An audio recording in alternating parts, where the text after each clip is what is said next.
Պարոն Փաշինյան,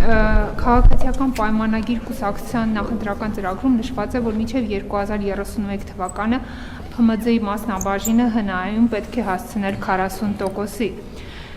Կհուշեք, ինչպես է դա արվել, միգուցե կան ծրագրեր կամ միգուցե հարկային արտոնություններ են նախատեսվում։ Այստեղ ուղղակի այս կոնտեքստում հիշեցնեմ, որ ֆինանսական իշխանությունները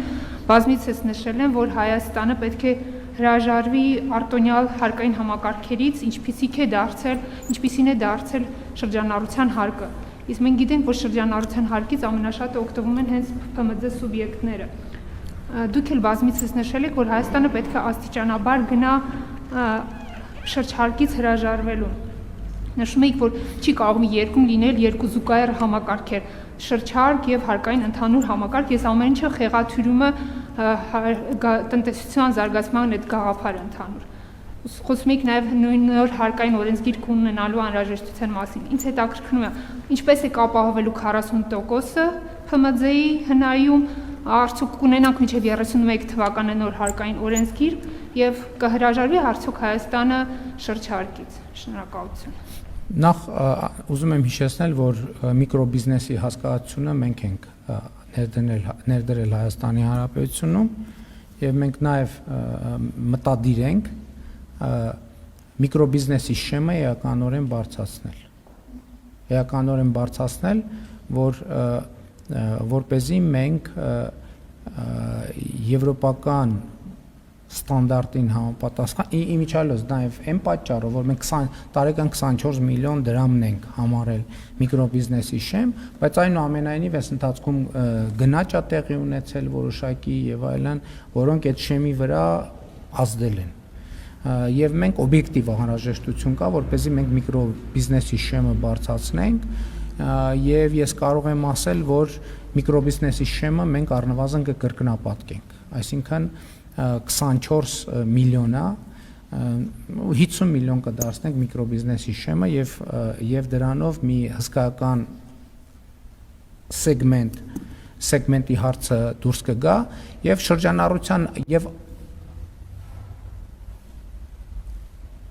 շրջանառության հարկի համակարգն էլ, այո, ես կարծում եմ, որ ինքը չի նպաստում բիզնեսի խոշորացմանը եւ բիզնեսի հաջողությանը եւ ավելին, այդ թվում գյուղատնտեսության ոլորտում մենք ավելացված արժեքի հարկի հետ կապված խնդիրներ ունենք, որ գործող հարկային համակարգի եւ շրջանառության հարկի եւ ավելացված արժեքի հարկի համակարգի պարագայում մենք չենք կարողանում ապահովել, որպեսզի մթերքը գյուղից ուղիղ մտնի խանութ, ուղիղ մտնի սուպերմարկետ եւ այնպես է ստացվում, որ մարդիկ ստիպված են այսպես շատ բարդ գործողություններ անել կամ հրաժարվել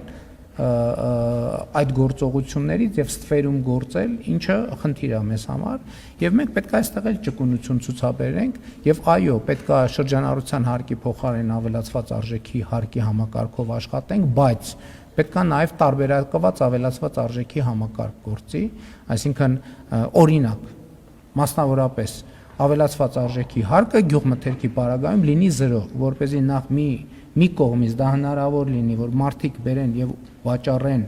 այսինքն ոչ թե վաճառեն, այլ մատակարարեն ռեստորաններին, ցանցերին եւ այլն եւ այդպես շարունակ, եւ մենք ուրիշ համակարգեր էլ կմտածենք, որպեսզի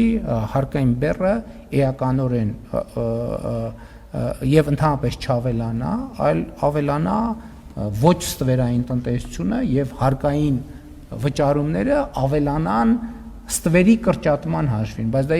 իր հերթին կնշանակի, որ մարդկանց եկամուտներն են ավելանում։ Ես ուզում եմ ընդհանրապես մեր ոչ միայն փոքր, այլև մյուս բիզնեսների ուշադրությունը հրավիրել այն փաստի վրա, ինչ փաստի վրա, ինչի մասին ես խոսեցի կառավարության նիստում։ Մենք հունվար-ապրիլին զբոսաշրջության 34% աճ ունենք։ Մենք հասկանում ենք սա ինչ թիվ է։ 34% աճ։ Սա նշանակում է, որ միլիարդներ լրացուցիչ հոսում են Հայաստանի Հանրապետություն։ Եվ մենք ինչպես ենք ձեր հարցին ուղիղ պատասխանելով, մենք մարդկանց ուղեկցելու ենք, օգնելու ենք, որպեսզի իրենց բիզնեսների արդյունավետությունը բարձրացնելու եւ իրենց կառավարումը լավարկելու եւ իրենց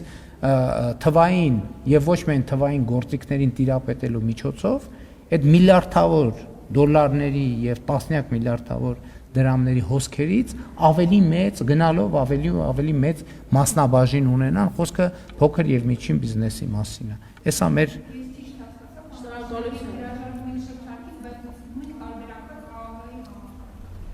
մենք կրկնապատկում ենք շրջանառության հարկը եւ մտցնում ենք եւ այո հրաժարվում ենք շրջանառության հարկից, ես կրկնապատկել առնվազն կկրկնապատկենք միկրո ձեռնարկատիրության շեմը, որովհետեւ դա լրացուցիչ հաշվարկների եւ կունենանք ավելացված արժեքի հարկ։